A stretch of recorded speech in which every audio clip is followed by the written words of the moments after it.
Good evening to all of you. Hearty welcome to each one of you on behalf of Time Mumbai and on my own behalf. I hope all of you are doing well and taking enough care in the current scenario.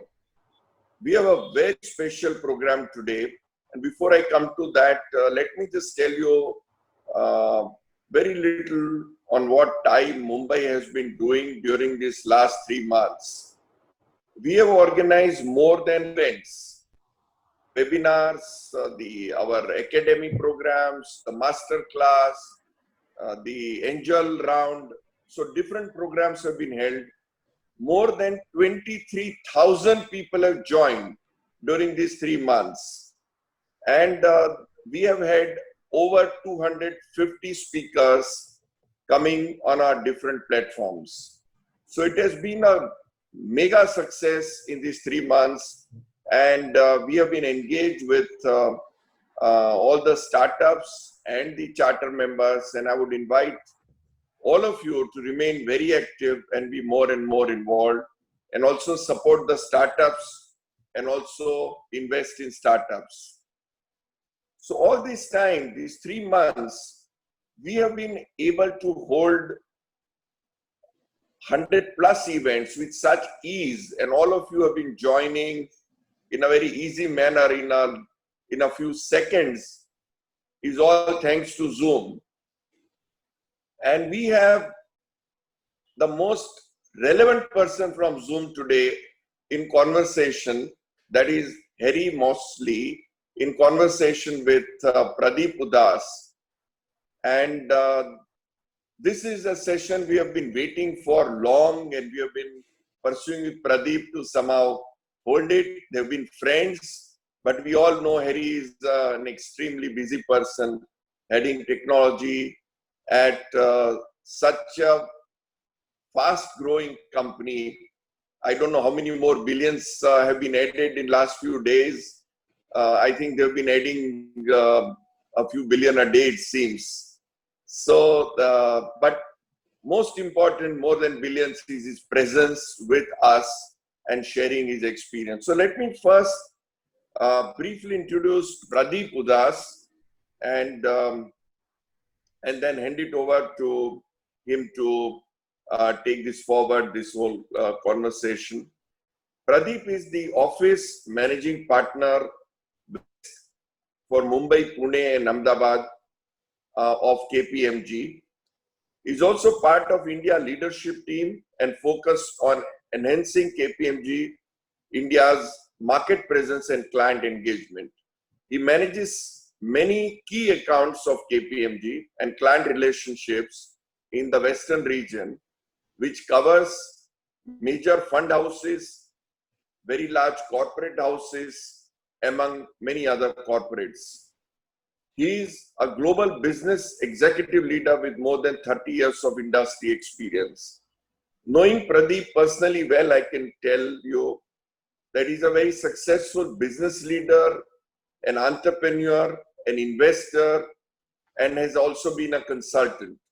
So he's had a very illustrious career, and his extensive background in global business, management consulting, technology, private equity, quality systems makes him uniquely qualified to serve the clients, particularly those pursuing innovative global strategies. Pradeep has also been with KPMG US as managing director, responsible for major alliances and relationships. He was also founder partner of KPMG in India and served as the chairman of India Global and head of markets.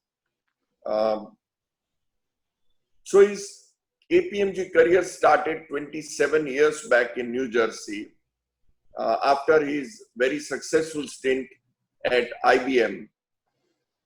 And as I mentioned, he's also been a successful investor in the form of MD at Greater Pacific Capital, an alternative investment platform focused on China and India, and has also founded and successfully sold E2E Technologies, which offered solution architecture and program management services. So here is Pradeep Udhas, who will have conversation with Harry, and we are all looking forward to participating and also listening to this wonderful conversation.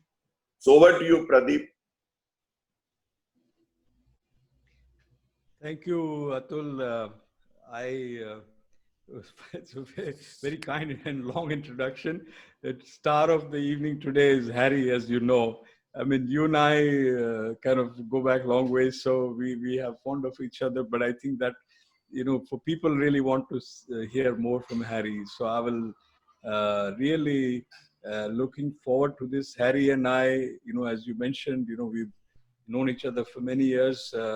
Harry used to be a global, as a chief CIO for KPMG. And then suddenly, the next thing I knew, he had joined Zoom. And, I said, Harry, what happened? How did it change? And he said, I'd retired. It was a very interesting story. I mean, I'll get it out of him, but it's a very interesting story that he said, I didn't want to work. I'm done. And, he does a lot of great things in charity.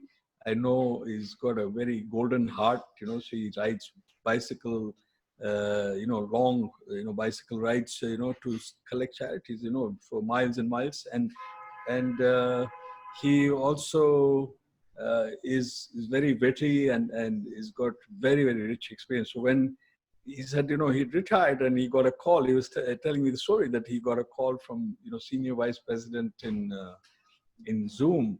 And he said, would you like to come as a CIO for Zoom? And so Harry, don't mind. I'm telling part of your story because I thought it was fascinating. You can add to it later. So then they said that, can you come and join us? And he said, look, I've retired, so I don't like to make any business plans. I don't want to make any report to anybody, and I don't want to travel. And they say, okay, when can you join? And so he said, are you sure? And then he joined them, and sure enough, he was working, 16 hours a day, traveling, doing everything that he said he wouldn't do. And they knew that a professional who's kind of really, has got a high standards will do things anyway, regardless of whatever the goal sheets and everything it is. And they knew how to find the gem. And so here it is. Harry, welcome to this TIFE forum. I really would like the audience to know you better. Besides going on the subject on future of work, what is the opportunity for startups in this whole new digital platforms post-COVID, how the world is changing.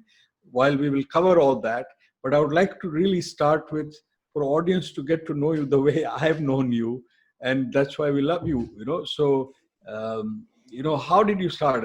A Jewish Irish Jew, which is a very rare commodity, as you were saying, and at a childhood, and then you came to America. It would be interesting for the audience to know that. Great. Well, first of all, Pradeep, wonderful to see you, and Atul, wonderful to be here with your friends and colleagues at TIFE Mumbai, and the pleasure is all mine, and I'm very privileged to be here with you this evening. So, as Pradeep, so my background, yes, I'm an Irish Jew. I grew up in Ireland, and I studied at Trinity College Dublin, and have degrees in math, computer science, and engineering. And I've had a wonderful career. Growing up in Ireland was very special. It's like I look back on those times, and it was the Irish people are very similar to my friends in India, in that they're fun, they smile, they like to be happy. Nothing's ever a problem. It can always get done. A beer. In India you have wonderful food. In Ireland they got wonderful beer. So good match. It's like when I'm having my vindaloo, there's nothing better to have with a vindaloo than an Indian beer, right? So the two go together. Yeah. But and so I left Ireland and I graduated university in '77. I left Ireland in '77. I worked for 2 years in England. I worked for a tech startup starting in London. Then I moved to New York. I worked for them for a couple of years in New York. I came to New York in '79. I founded my own company in '81, sold it in '84. Joined Union Bank of Switzerland, worked for them for 14 years. And then I left UBS and joined Credit Suisse. I spent 5 years at Credit Suisse. Then I spent 7 years at the Blackstone Group, and I'm sure everybody knows the Blackstone Group. Yeah. And then I went from Blackstone to KPMG for 5 years and retired, and here I am at Zoom. But I'd like to share a couple of things about growing up in Ireland. So one of the things was people ask, sort of ask you, and I'm sure people have asked you too, what was your first job? So my first job ever in my entire life was dragging a magnet on the end of a rope around my father's factory. My father had a factory to build beds.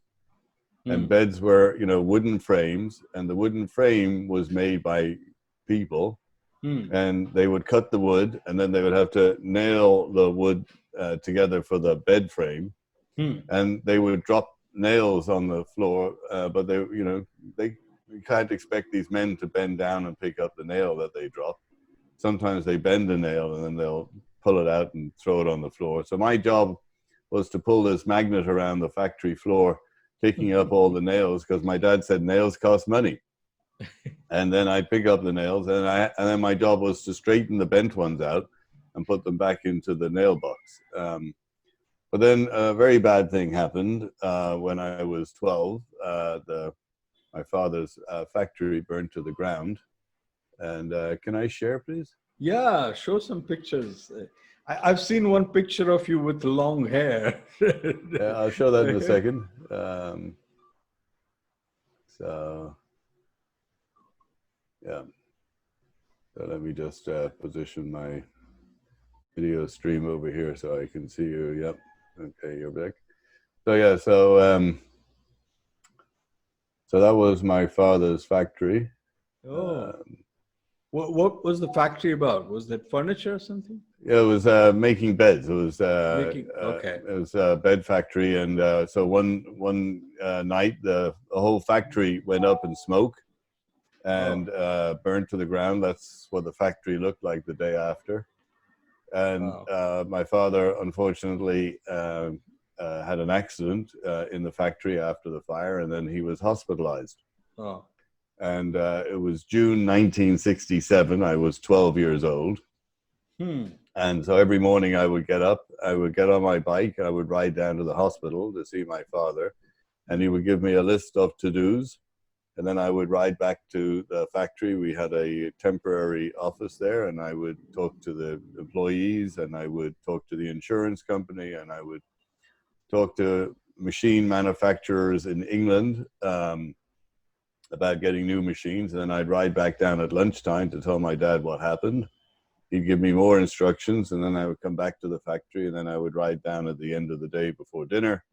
And that's what I did for a couple of weeks. And so how old were you? 12? I was 12. Yeah. Wow. I was 12. At that age you did that, right?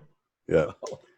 And then that's what the factory looked like afterwards. And so my father called it. Yeah. It was called J. Moseley before, and after we rebuilt it, it was called J. Moseley and Son. So my must be very proud of you. Yeah. Yeah. That's great. Yeah. Yeah. So unfortunately, my father died when I was 37. He was 67. So that was a real shame. But yeah, the photo you're referring to, that's me when I graduated college. Yeah, that's the one. Yeah. And that's after I had my haircut, and because my hair used to be down here. And you know, with coronavirus, it's like it's working its way back, but a completely different color. Yeah. Okay.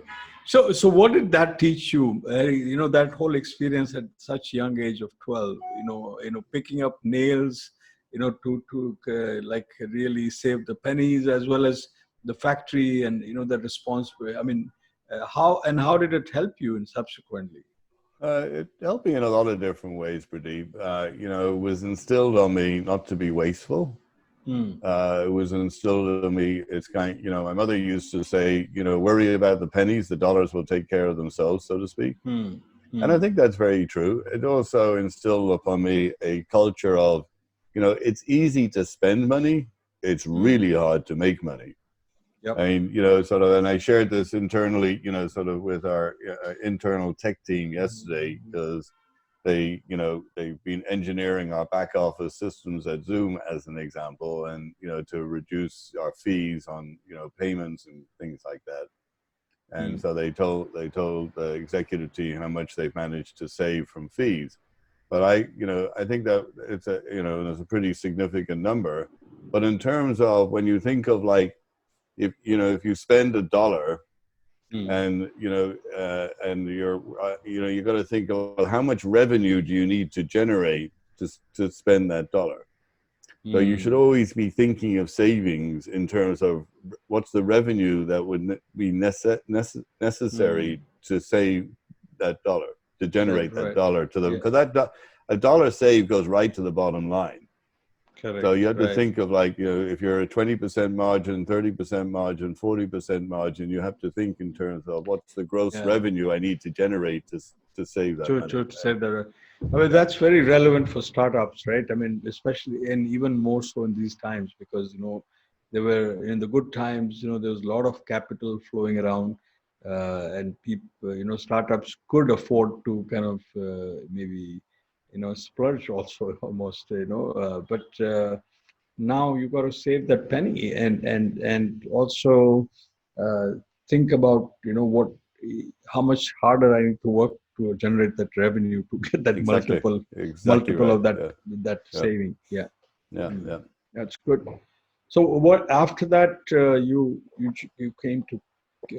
I mean, I think you did UBS and all that, but KPMG, maybe a little bit about what you did there, or Blackstone, and then we can come to Zoom. Really, Zoom directly to Zoom. That's what people want to know. Yeah. So.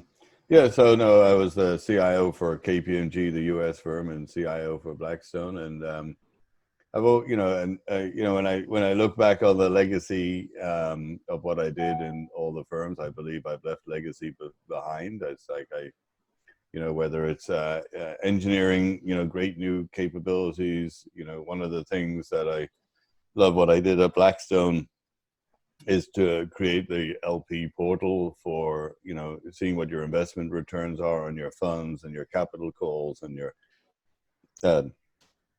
tax documents and things of that nature. So you don't have to, because it used to be that everything got printed, and it's like, and I thought that's a rather sad way to distribute documents. And, especially at the end of the year, all the tax documents, they would get stacked up and go out in FedEx pouches, and very inefficient. So we built a whole platform around that for seeing what funds you were invested in, what industries you were invested in, the underlying investments, etc. So that was fun.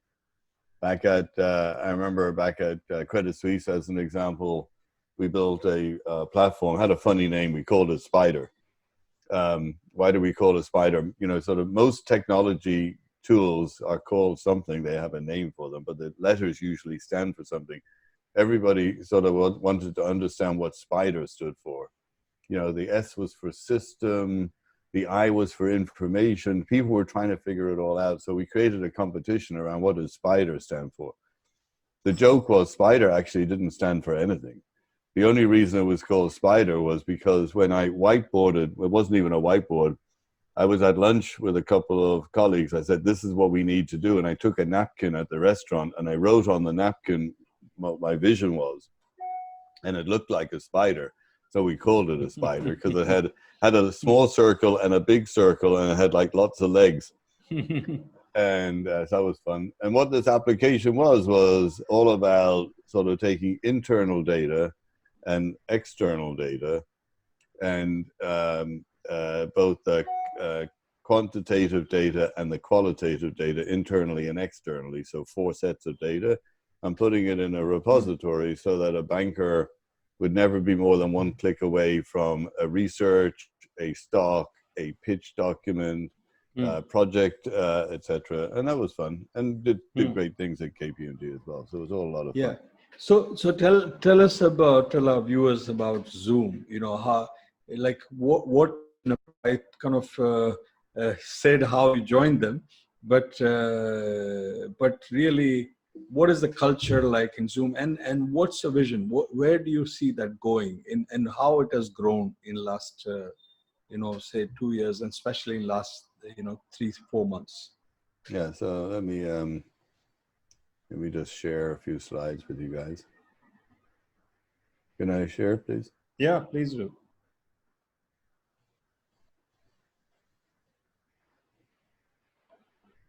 Yeah, so the vision for Zoom is about creating a frictionless video-first unified communications platform that's simple, reliable, innovative, private and secure, and cost-effective. And those are all the sort of the premises that that Zoom has been founded on. So just a, oops.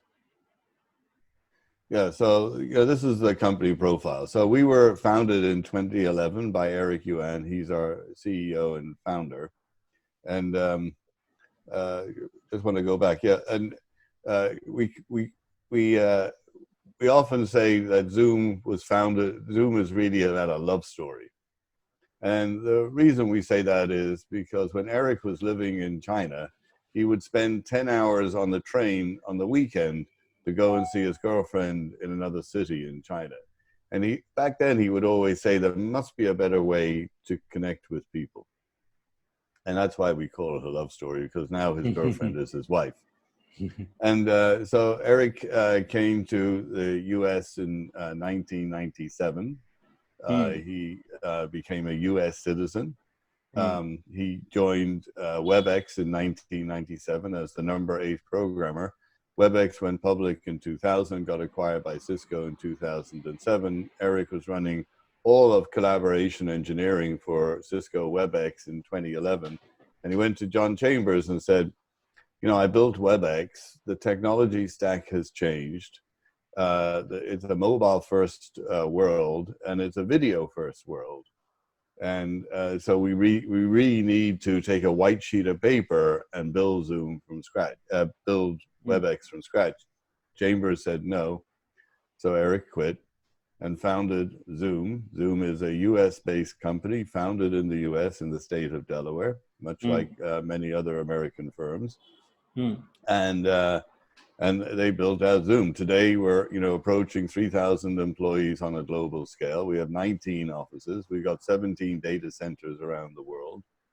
We have a net promoter score, which is fascinating at 70 plus. The next one is in the teens. Very impressive. Yeah, very impressive. And whilst we're a 9-year-old, Eric often refers to us as a 9-year-old startup, but we're a 9-year-old public startup. We listed on the NASDAQ in 2019, in April 2019, under the ticker symbol of ZM. And our Q1 21 revenues were 328 million, representing a year-on-year growth of 169%, which is fascinating. I mean, when you think about, these are very big numbers. So it's kind of like if you're 5 million going to 10 million, okay, well, that's great. But, but when you're in the hundreds, and you're sort of like having 169% and you're doing hundreds of millions of revenue, that's really, sort of kind of very clearly over the top. And then we're also very focused on features and enhancing our product. We did 300, over 300 features last year alone. And, there is a lot of competition. And I remember that discussion around sort of, Eric, you founded Zoom, there's so much competition.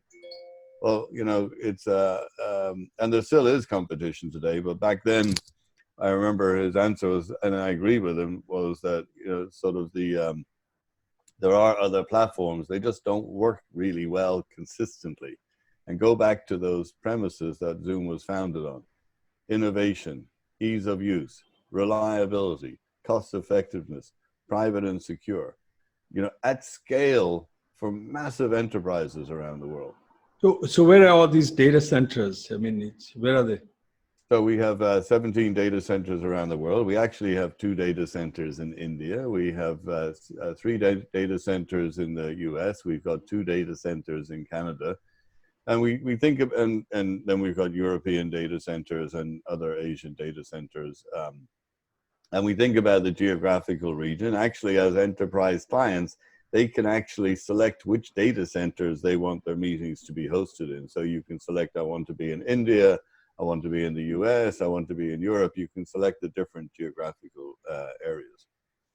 Just a couple of other things about Zoom.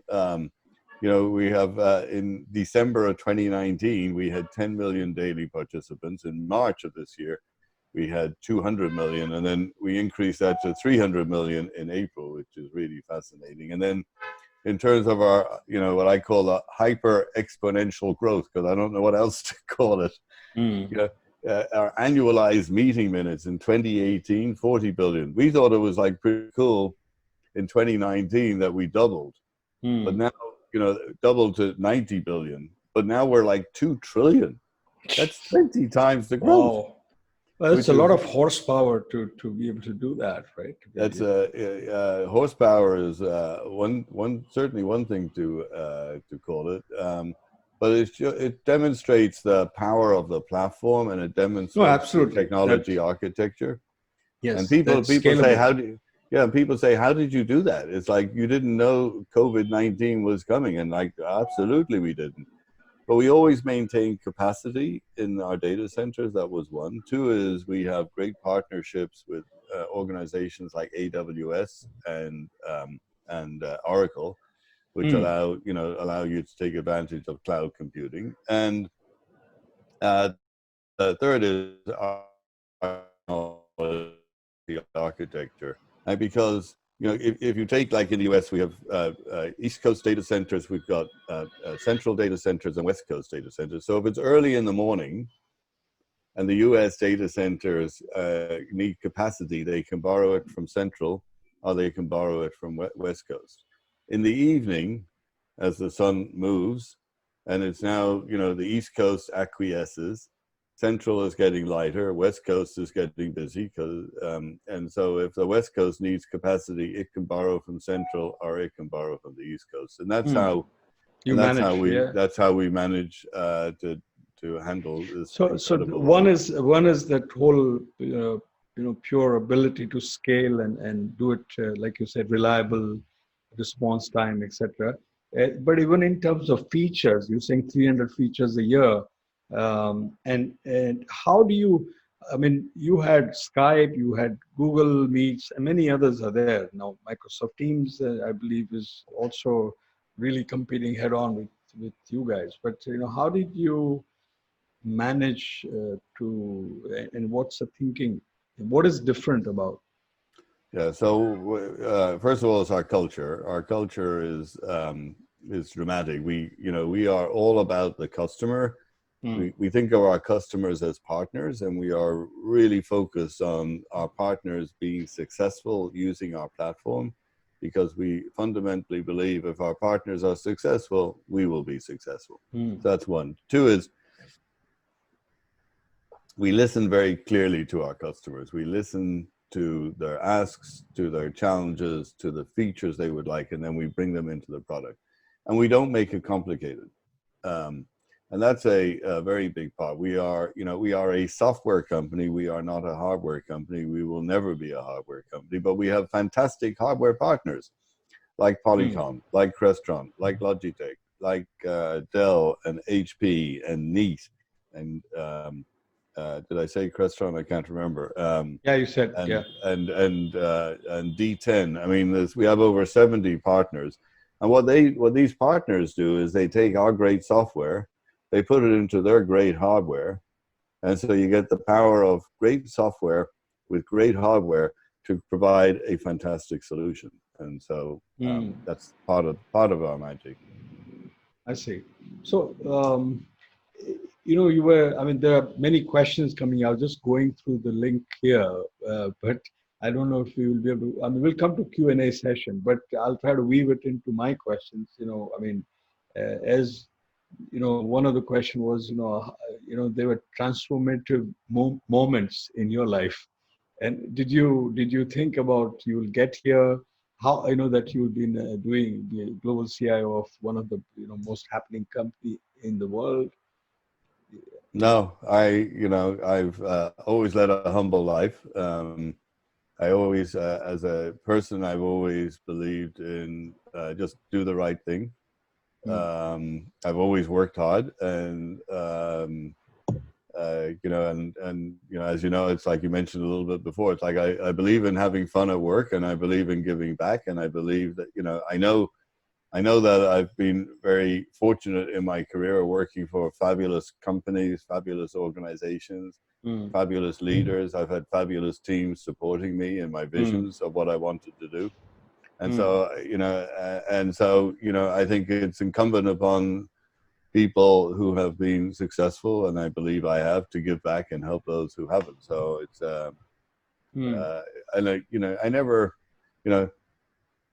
I never woke up one day and said I wanted to be a CIO.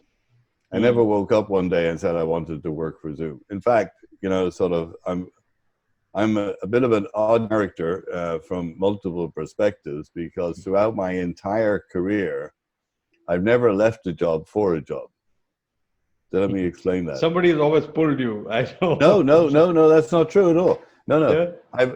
It's like, whenever, when I sold my company, I sold it for a variety of reasons. One of them was because it was, I had personal challenges in my personal life, and I thought, and because I was working 20 hours a day, 7 days a week, and I thought that if I sell the company and just take a regular job, it would bring some normalcy to my life. And ultimately, that didn't work, and I got divorced in 1990.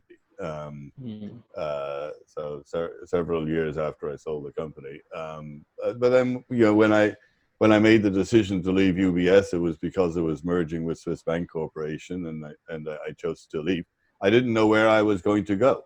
I didn't leave for a job, and then I joined Credit Suisse. Did great stuff at Credit Suisse, and then I decided I had to leave Credit Suisse, and then I decided to leave Blackstone, and then I decided to retire from KPMG. And each time I didn't know where I was going, and they, as you know, Pradeep, they say you should never leave a job. You should. It's easier to look for a job when you have a job. Correct. I never believed in that. I always said, it's like, why would I do that? It's kind of, that's not being loyal. It's like, how can I look at you as my boss, Pradeep, and say, Pradeep, I love working for you. I love working for this company. Meanwhile, I'll be around for the interview at 3:00 this afternoon. It's like, that's not being honest. we are made from the old block, I think, Harry. I don't know, some of the young guys, but I completely understand what you're saying. So, Harry, one of the questions that also had come is that,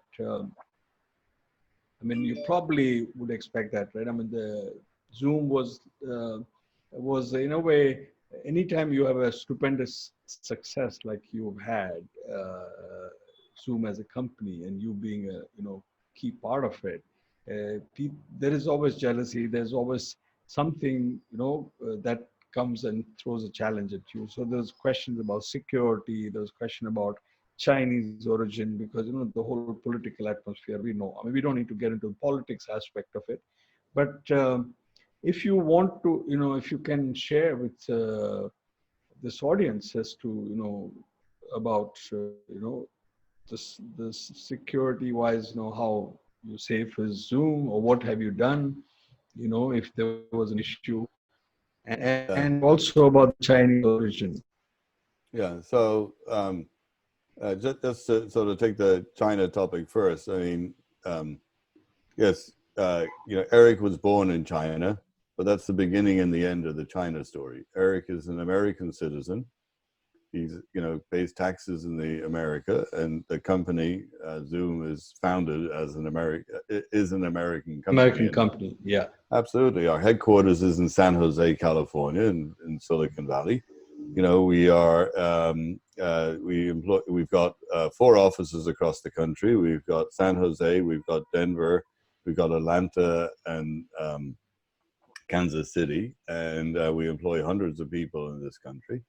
And we've now we're opening up technology centers in both Phoenix and Pittsburgh, where we'll be hiring 500 engineers, so that we can continue on our innovation going forward the way we've done in the past. And because as much as we've done, there's a lot more we want to do. And so Eric is a wonderful leader. He's very humble. He gets coffee for people. He walks around, talks to people, has time for everybody, is very very courteous to people, and he will say, if you wake up in the morning and you're not happy, because we're all about being happy at home, being happy at work. Because fundamentally, I think you'd agree, Pradeep, if you're not happy at home, you're not going to be happy at work. If you're not happy at work, you're not going to be happy at work. It's like home. The two go together, right? And correct. Yeah. So he says, if you're not happy, don't come to work. Let's figure if it's on the personal side, figure out what is take care of it. Take care of it so that you can come to work and be happy. And if you're not happy at work, then let's talk about it so that we can so we're very there's no egos in the room. We're like a family kind of. It's very much a family type of thing, and that was true at KPMG and Blackstone. I remember. But it's excessive here at Zoom. It's like it's wonderful. It's kind of like even so everybody's working from home. Every few weeks you get some sort of care package from Zoom sent to all of our employees globally, so that because we want to make sure that connective tissue back to Zoom is there with the employees, and that we want our employees around the world to know we care about them, and so we're finding different ways to extend that to them in different. What are you like India? You have any plans in India? Yeah, so we have a Samir heads up our India operation. He's actually out of Mumbai, and we have several large clients in India now, and looking to expand our operations in India. We see India as a wonderful market, and we've got many of our global clients who are based in other parts of the planet have India operation, and so we operate very effectively in India. Where are your data centers in India? I can look that up. I Chennai, don't remember. Chennai, Hyderabad. I don't remember off the top of my head. It's all right. It's okay. We can. It's not. I'll tell you right now. Mumbai and Hyderabad. Oh, Mumbai. Okay. What's the address in Mumbai? Does it have an address? There's a challenge. So that's all right. That's okay. I'll find out. If you can let me share a moment, I can show you our global map. Yeah, please do.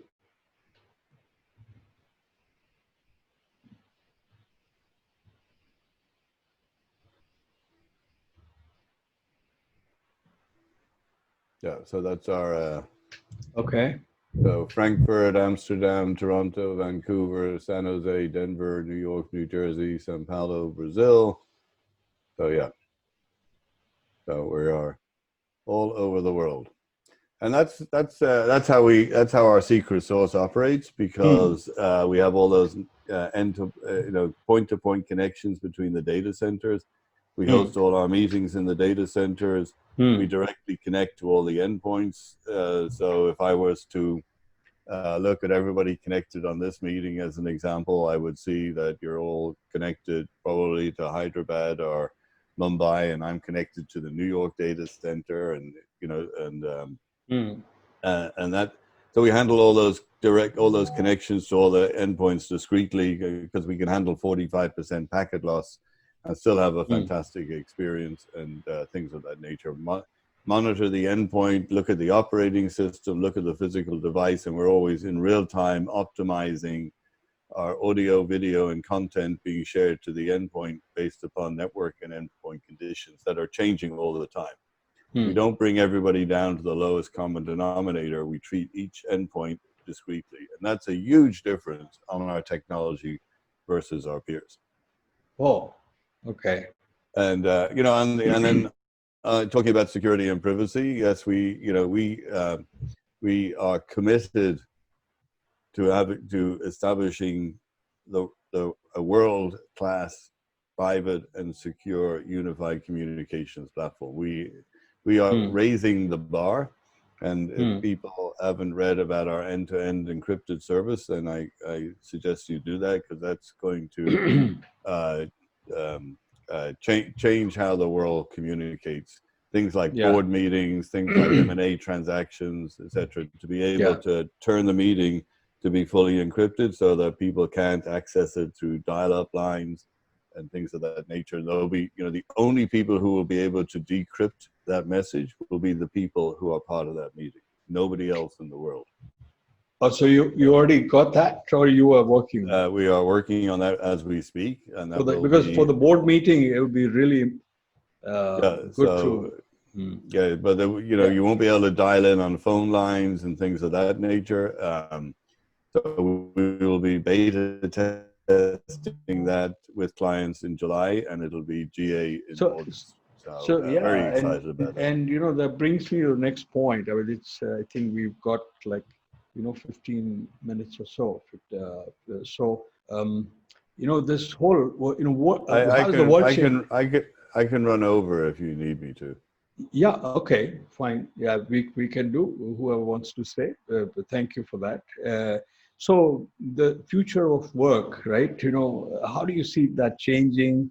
What are you seeing in places like New York? You and I were talking about, how the buildings are changing, having these robots going around the floors, finding. You were telling me about, robots going around the floor, which puts blue light to find infections on the wall or desk or something. It's sort of the life that we had before Corona. I think it's going to be very hard to go back to that. What we're currently living through is not normal in any way, shape, or form. And everybody talks about the new normal. Well, the new normal is a way out there, because we're going to go through a lot of experiments over the next 3, 6, 9 months, trying things out. And and I think it's going to be different as we go around the world. In the U.S., I believe we're going to see a lot more people working from home. Office capacities, have gone over the last 5, 7, 10 years. You've gone through a densification of the office environment to create these sort of wonderful collaboration spaces. Well, now we're going to go through a de-densification, because you're no longer going to, people want to have perspex between them. You got one-way corridors on the floor, one-way doors. The doors are going to be open all the time. There's going to be one way into the bathroom, one way out of the bathroom. If there's a stairs, one stair goes up and everybody goes up this one, and you go down the other one. So one-way stairs. It's going to become a very, sort of antiseptic environment with everybody wearing face masks. I wouldn't want to sit in an office with a face mask on all the day. I don't know about you. Yeah, I won't. I hate it. I hate it. I think that would be very uncomfortable. And then there's also, how do you get to the office? How do you, take the train, take the bus, take the subway? I mean, that's going to be a very uncomfortable environment too. And so we're going to see a lot more people working from home. But as I said, and also what people have found is that people working from home being very productive, much more productive working from home than they've been in the office. That being said, working from home doesn't work everywhere. I mean, in India, as an example, you have wonderful technology centers, and I've been to many of them, which are like mini villages, right? And so the husband and wife come, are bused from their home to the tech center, and their kids go to school there. They have libraries there. They've got the gym there. They have breakfast there. They have lunch there. They have dinner there. Yeah, I mean, also, sometimes many of them people, unfortunately, may not have very spacious homes. Exactly, like exactly, right? So, exactly. It's better. They feel better coming to work environment. Air conditioned, everything, and absolutely is served in the cafeteria. So, right. Yeah. I mean, so those are some of the things we will have to kind of really think about. To work through. We have to work through. There, I mean, you were talking about the world changing. The big. Some of the things that you and I talked last night were amazing. Like Goldman Sachs, did $2.5 billion worth of public offering. $2.9 billion stock offering. Stock offering for stock offering for SoftBank. Yeah, for SoftBank, all over Zoom, right? I mean, not one in-person meeting. No. Yeah, there was no travel, nothing, everything, and just. No, we did it. We did an acquisition all over Zoom, and when Zoom went public, we did. Eric never traveled. We did the whole. The CFO traveled, but he did all of his presentations over Zoom. We do our earnings over Zoom. And I mean, even in India, we have this example. You might have heard about the Reliance, Jio, which is the platform, telecom platform, the digital platform that Reliance has. They raised, I mean, over 10, $12 billion. I mean, it's huge. From Facebook has invested, many other private equity. I think it became a zero debt company because the chairman had this vision, and he had put out this goal that I'm going to be zero debt company by the 2020 or something, and they achieved that. It's all, I'm sure, happened on Zoom. People are finding that out, but there's also fatigue. People are talking about this video conferencing kind of fatigue. So those are so I'm not sure that it's to do with video conferencing. It's about, I think it comes back to personal discipline, Pradeep. So, I have a discipline of, I have breakfast every morning with my wife. And, I will check my email first thing when I wake up, but then, we have breakfast at 8:00. I sit down at my desk at 8:30. I'll take the dog for a walk mid-morning. I try to have lunch during the day, so in the garden. And I think, and then I'll take the dog for a walk in the afternoon and, have dinner, and then I'll do some work. But I think it's, my point is, it's like, when you go to the office, you have unplanned breaks because you're going to a meeting room, you're going to the cafeteria, you're doing things in the office, right? It's too easy to say, okay, I'll meet at 7:30, I'll meet at 7:00, I'll meet at 5:30, I'll meet at 6, I'll meet at 6:30. I've got half an hour free between 11 and 11:30. I can meet that. It's like, it's incumbent upon you to, not you personally, but it's incumbent upon the individual to manage their day and to manage their time and to put breaks in. You need to. It's not. So I mean, it's lovely seeing you. It's lovely seeing you. I enjoy this. It's like, it's so fun, right? Yeah, it is. It is. Right, but it's better than a phone call. Yes. But I have to have a break, and that's the same. You do have the breaks in the office, so you just have to plan for it. You have to plan for the break. So I agree. I mean, I think it's going to be work from anywhere. They say it's not necessarily work from home. You could be in a transport mode, etc. Your cars have so I think that's how it's going to go. There are a few other questions, Harry, that were there, which was about what is that for the startups? For whether it's a healthcare, health tech, education, how can they use this platform? Are you thinking about it? Are you working? Like many of these companies, Microsoft, many others, they create a platform or Apple, and then they ask, others to build around it, like an APIs. Are you having any plans like that where startups can basically use? Absolutely. Okay. Absolutely. We have over, I'll just show you. Let me just, can I share? Yeah, please, please.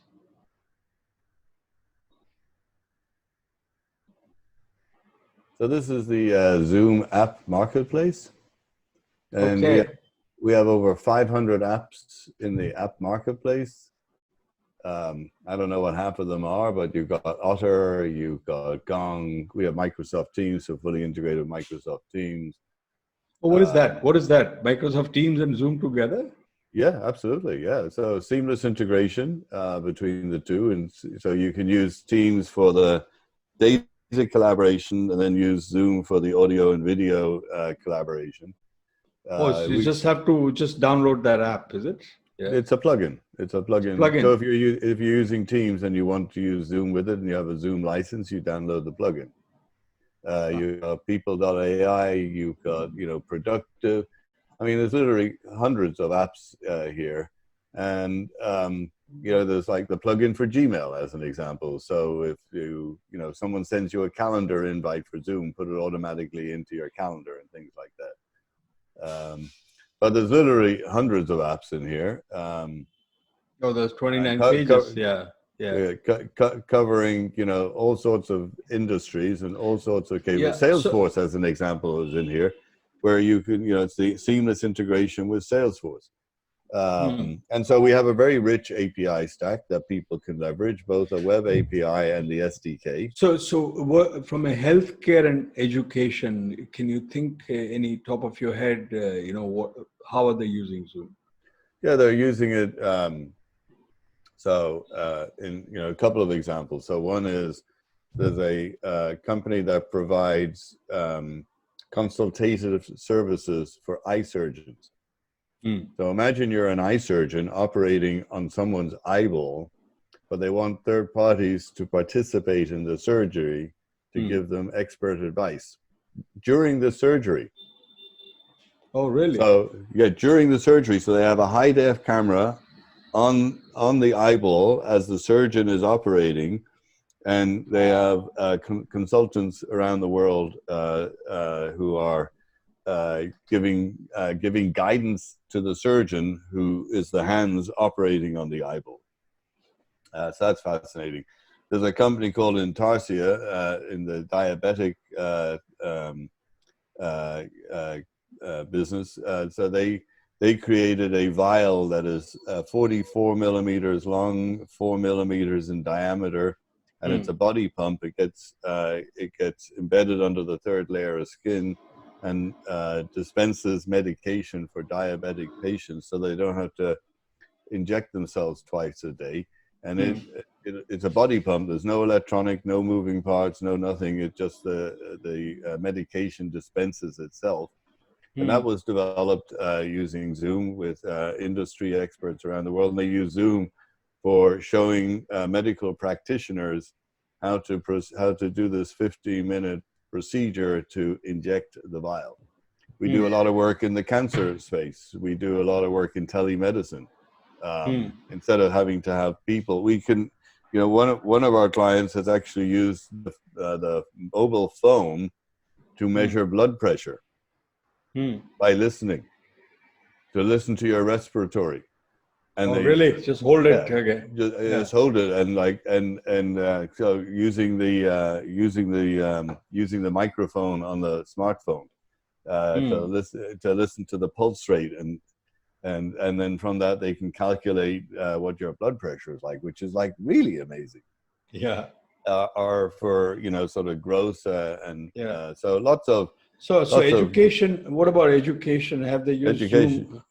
Yeah, very big in education. Education is a very big sector of ours. Very big in the higher education, and now in the primary and secondary education, K through 12, we call it.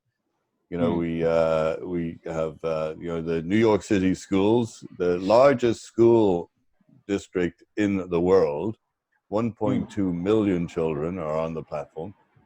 And we have, sort of 90+% of the US universities running on Zoom. Wow. And we do distance Yeah, I learning. mean, like saying, are you planning virtual reality on Zoom, VR? Well, it's, something we've talked about. What we're, very focused on is things that would be utilized globally by every industry. Infections on the wall or desk or something. It's sort of the life that we had before Corona. I think it's going to be very hard to go back to that.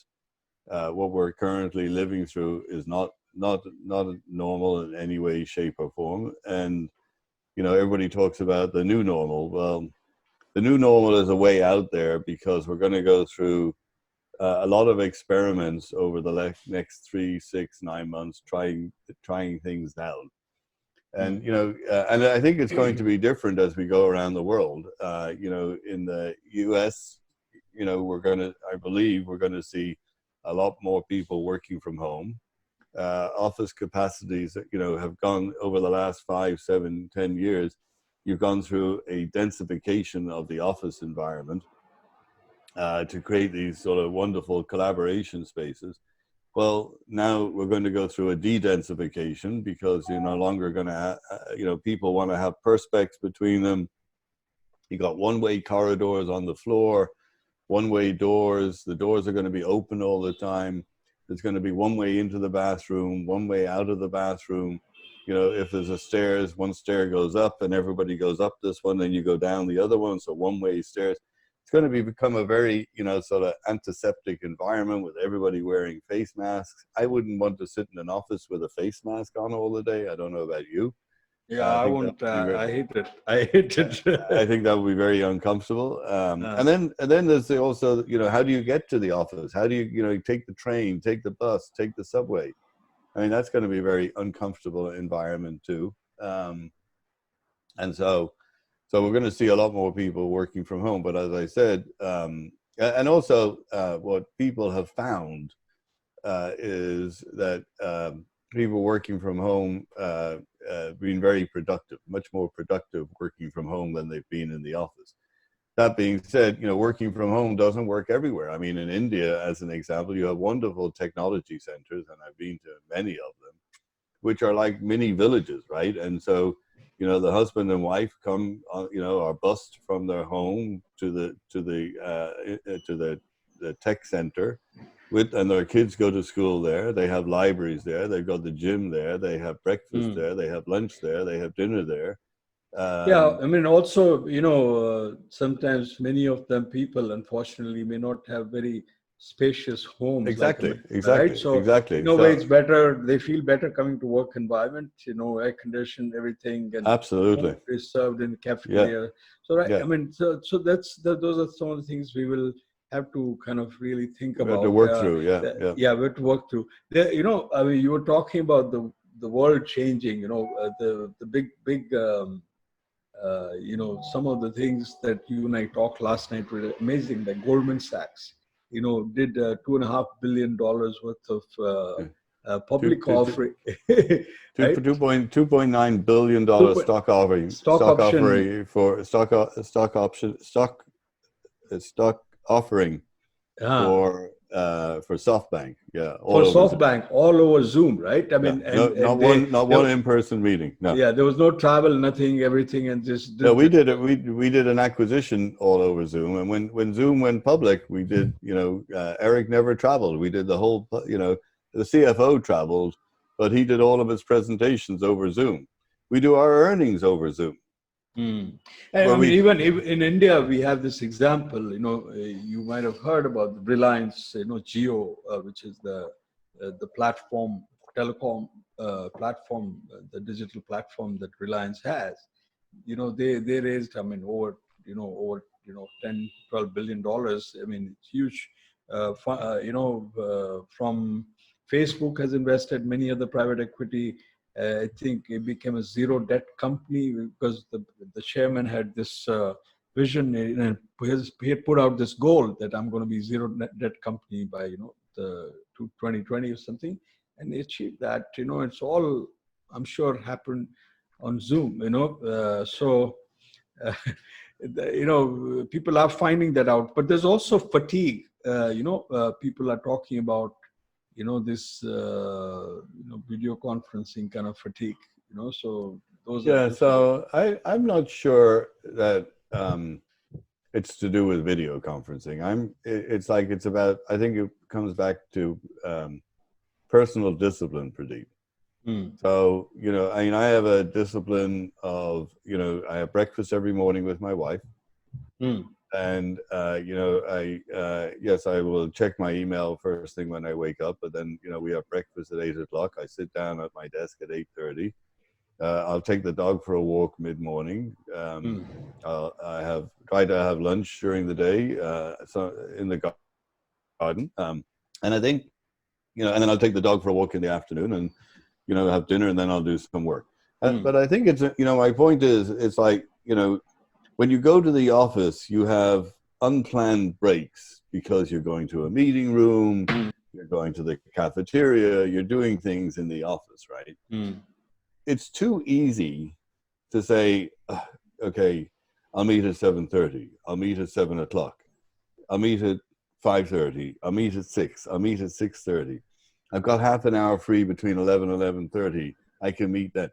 It's like, it's incumbent upon you to, not you personally, but it's incumbent upon the individual to manage their day and to manage their time and to put breaks in. You need so to it's not. So I mean, it's lovely seeing you. It's lovely seeing you. I enjoy this. It's like, it's so fun, right? Yeah, it is. It is. Right, but it's better than a phone call. Yes. But I have to have a break, and that's the same. You do have the breaks in the office, so you just have to plan for it. You have to plan for the break. So I agree. I mean, I think it's going to be work from anywhere. They say it's not necessarily work from home. You could be in a transport mode, etc. Your cars have so I think that's how it's going to go. There are a few other questions, Harry, that were there, which was about what is that for the startups? For whether it's a healthcare, health tech, education, how can they use this platform? Are you thinking about it? Are you working? Like many of these companies, Microsoft, many others, they create a platform or Apple, and then they ask others to build around it, like an APIs. Are you having any plans like that where startups can basically Absolutely. use? Absolutely. We have over. I'll just show you. Let me just. Can I share? Yeah, please.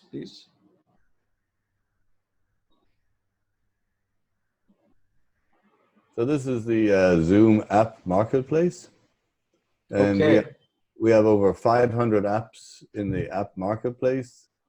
I don't know what half of them are, but you've got Otter, you've got Gong. We have Microsoft Teams, so fully integrated Microsoft Teams. Well, what is that? What is that? Microsoft Teams and Zoom together? Yeah, absolutely. Yeah. So seamless integration between the two. And so you can use Teams for the data collaboration and then use Zoom for the audio and video collaboration. So you just have to download that app, is it? Yeah. It's a plugin. It's a plugin. So if you're using Teams and you want to use Zoom with it and you have a Zoom license, you download the plugin. You have people.ai, you've got, Productive. I mean, there's literally hundreds of apps here.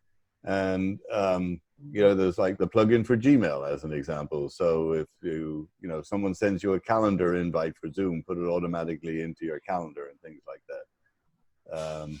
But there's literally hundreds of apps in here.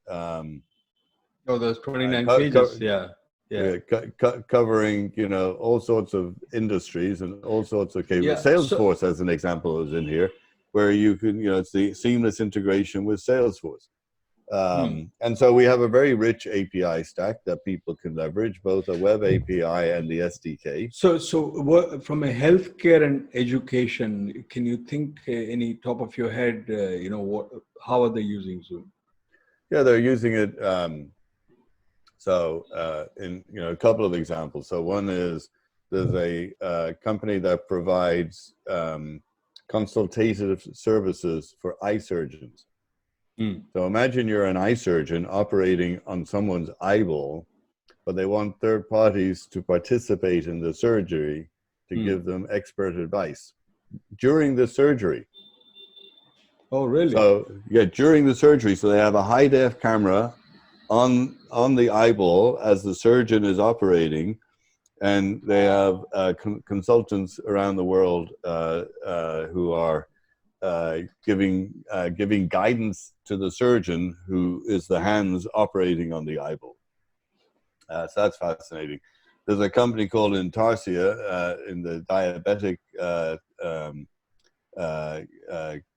business. So they created a vial that is 44 millimeters long, 4 millimeters in diameter, and it's a body pump. It gets embedded under the third layer of skin and dispenses medication for diabetic patients, so they don't have to inject themselves twice a day. And it's a body pump. There's no electronic, no moving parts, no nothing. It just the medication dispenses itself. And that was developed using Zoom with industry experts around the world. And they use Zoom for showing medical practitioners how to do this 50-minute procedure to inject the vial. We do a lot of work in the cancer space. We do a lot of work in telemedicine. Instead of having to have people, we can, one of our clients has actually used the mobile phone to measure blood pressure by listening to your respiratory. And really? Just hold it. Yeah, Okay. Just hold it, and so using the microphone on the smartphone to listen to the pulse rate, and then from that they can calculate what your blood pressure is like, which is like really amazing. Yeah. Or for sort of growth so lots of education. What about education? Have they used education? Zoom? Yeah, very big in education. Education is a very big sector of ours. Very big in the higher education, and now in the primary and secondary education, K through 12, we call it. We have the New York City schools, the largest school district in the world. 1.2 million children are on the platform. And we have, sort of 90+% of the U.S. universities running on Zoom. And we do distance. Yeah, I mean, like saying, are you planning virtual reality on Zoom, VR? Well, it's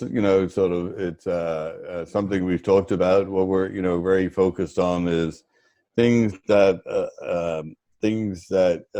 would be utilized globally by every industry, because the virtual reality, using things like the HoloLens and things like that, gets into a very narrow scope at the moment. But our partners have done great things with things like third-party products. So I urge the startup community, because I think one of the things I talk about a lot is like the 7.78 billion people, of which sort of 2/3 are made up of millennials and Gen Z, who have redefined the word connect and chat. Because connect to them is where I see you and hear you, and chat is where I send digital transmissions with data and audio and video and images and emojis to various different devices around the world. So they redefined connecting and chatting. But I think that what we've learned over the last 3-4 months is that video is the new voice.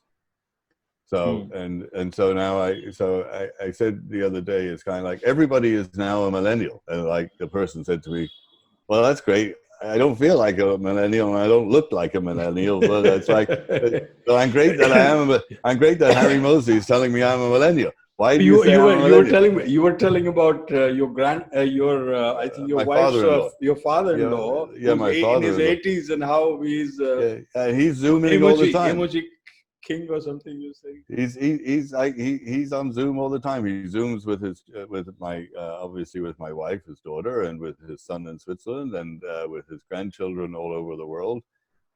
He has grandchildren and he has great grandchildren as well in Munich and in Zurich and in Baltimore and in Monterey, and so he and friends all over the world. So he's a Zoom professional.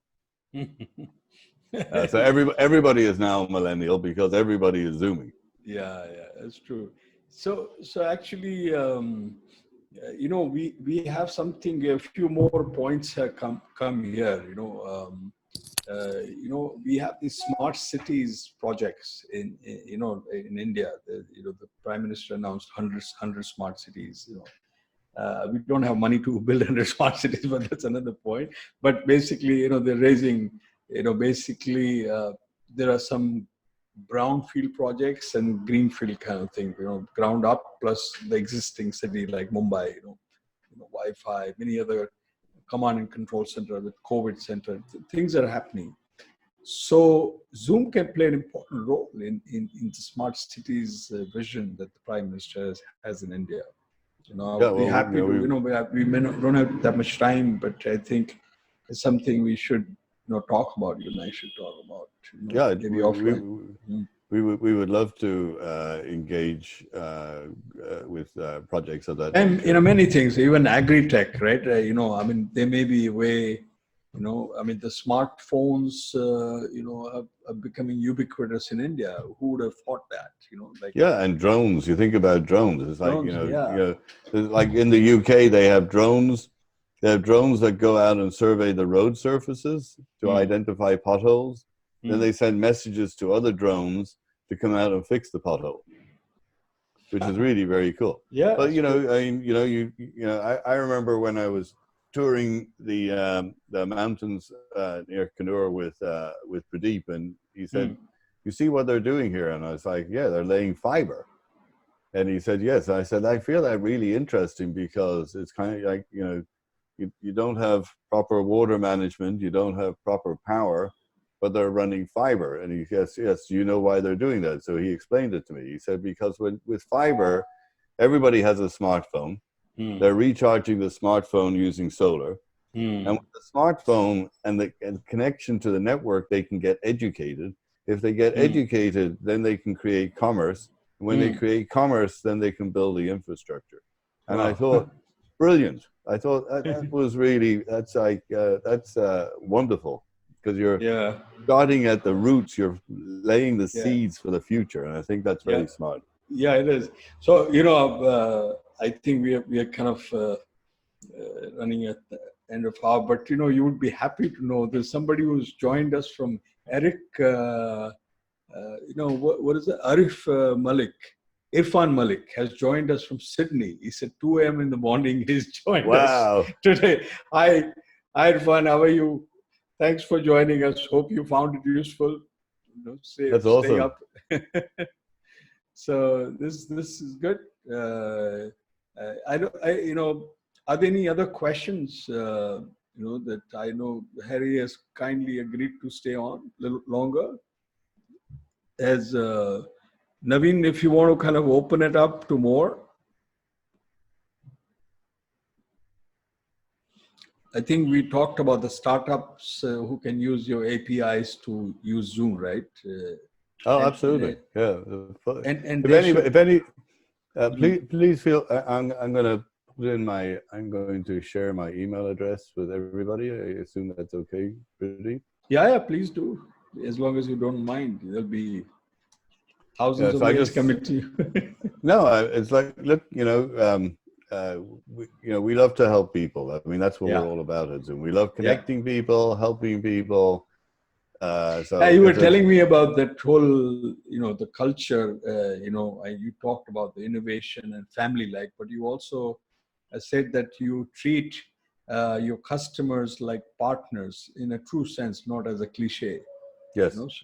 So same way, I would think that even your people who want to work with Zoom in terms of startups, you would treat them the same way.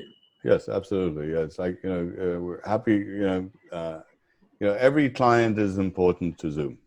Yeah. Whether it's education, whether it's government, whether it's not for profit, whether it's the biggest global enterprises in the world. We're just a humble set of people that want to connect the world.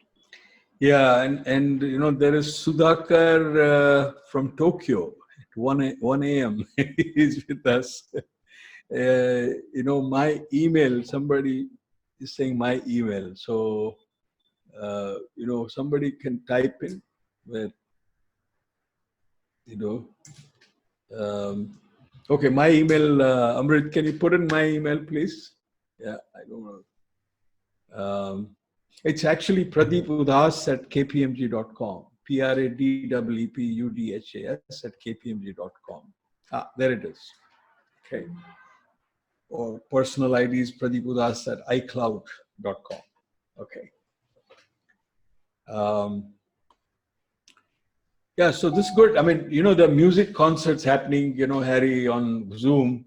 You got to do something, maybe a special thing for, I also did a performance on Zoom. That's my other part that Atul didn't introduce me, which is my passion for music, but I've done it on Zoom. I mean, that's amazing. This platform is helping people even in entertainment, There's a special feature for playing music over Zoom, by the way. I don't know if you... Oh, is it? Yeah. No, I didn't know that. Really? Yeah, there's a switch that makes it better. So I will just make a note to send you the link. Oh, that'd be wonderful.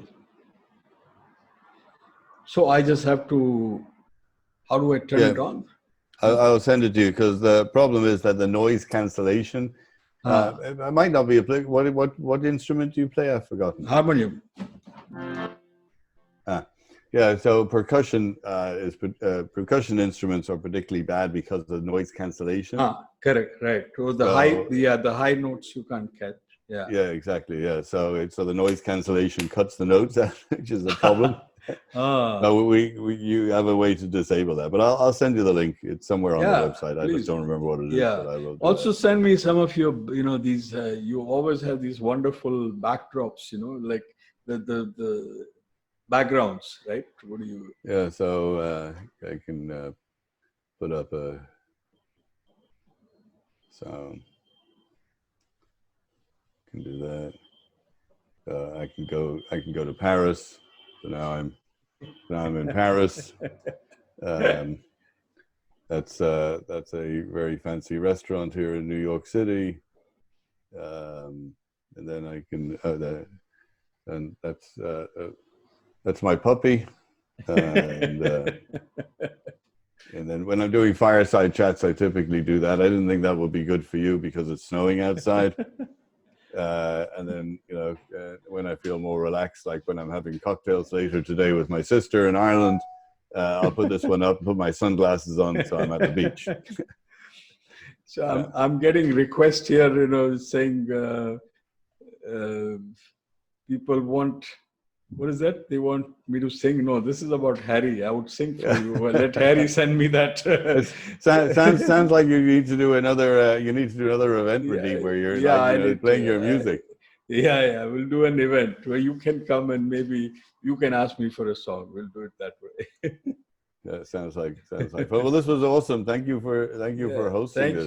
Thank you, Harry. It's been wonderful as always. And yes, I think. Can I share again? Yeah. So, given that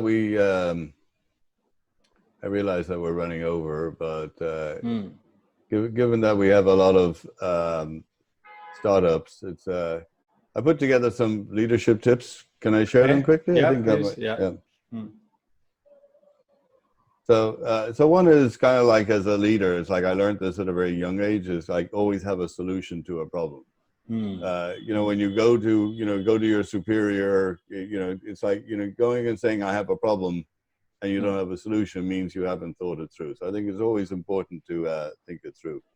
One of the cultural things that we have at Zoom, which applies to everything, not just technology problems, but whether it's a personal problem, professional problem, an HR problem, a marketing problem, a budget problem, whatever the problem is, we define the problem and we agree that that's the problem.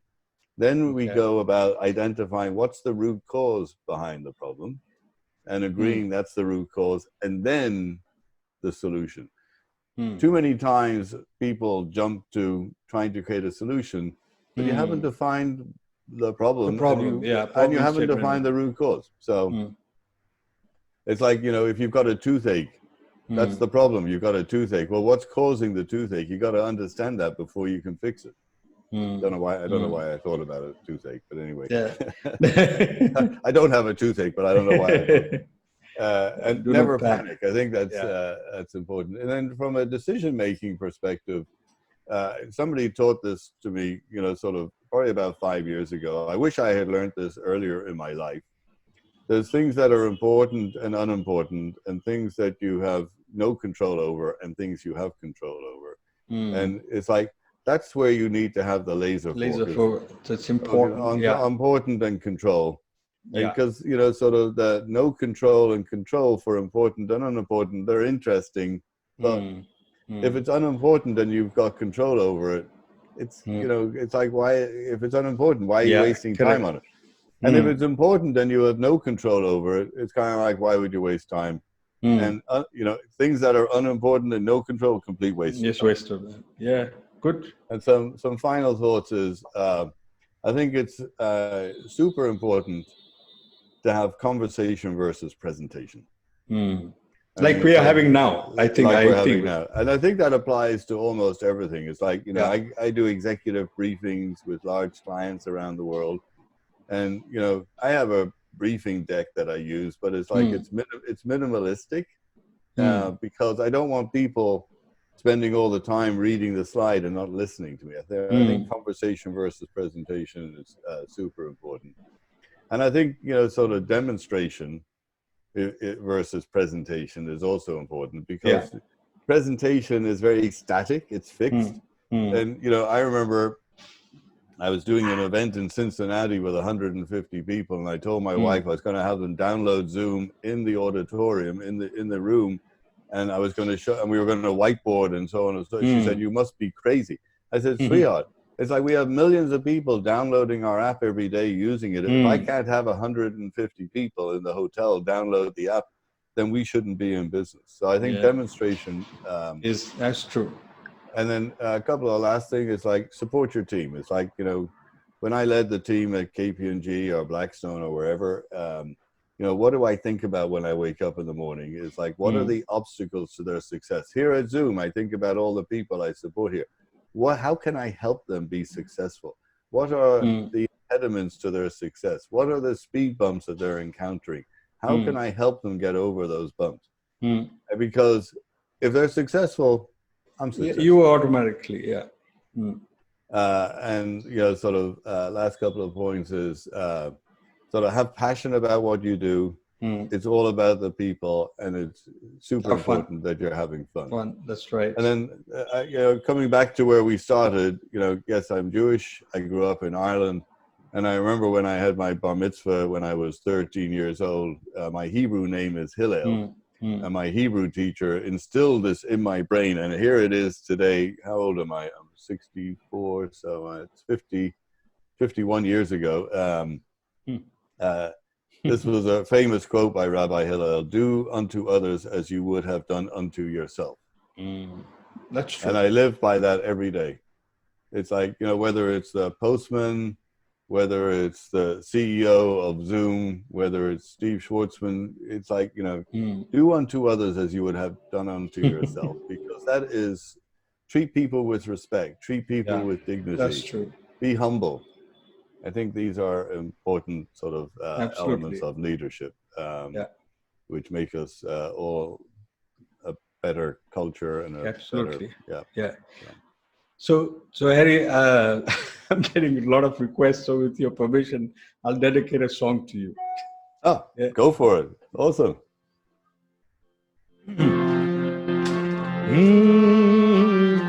फूलों के रंग से दिल की कलम से तुझको लिखी रोज पाती, कैसे बताऊं किस किस तरह से पल पल मुझे तू सताती।